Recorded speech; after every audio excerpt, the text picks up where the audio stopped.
म्हणजे ना बाळपणाच्या वेळेस सोपं जाईल तुमचं. ते काय म्हणते हा नॉर्मल डिलिव्हरी, ते नॉर्मल डिलिव्हरी होईल, ते सीझर बिझर नाही करावं लागणार. मी मस्त 4 पोरांना जन्म दिला, पण आमच्या वेळी नव्हतं बाई असं. घरातलं बी काम करायला लागायचे, शेतातले बी करायला लागायचे. एवढं नाजूक साजूक आमचं नव्हतं.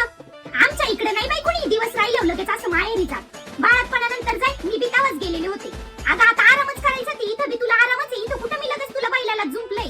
मी तर कधी नाही खाल्ले बाई हे लाडू बिडू, तरी बी माझे 4 पोरं चांगले टवटवीत जन्माला आले.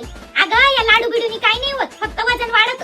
ही बाई आपण ना दिवसभर सारखं कोड खात राहती, म्हणजे हिला आहे ना नक्कीच मुलगी होईल. तर काय मुलगा झाला काय आणि मुलगी झाली काय, दोन्ही बी सारखंच आहे. पण मुलगा झाला ना की कसं बरं असतं. आता मुलगी काय बी किती बी काय केलं तर परक्याचंच गण. मुलगा कसं सगळं आपलं पुढं मुलगाच चालवी. बाई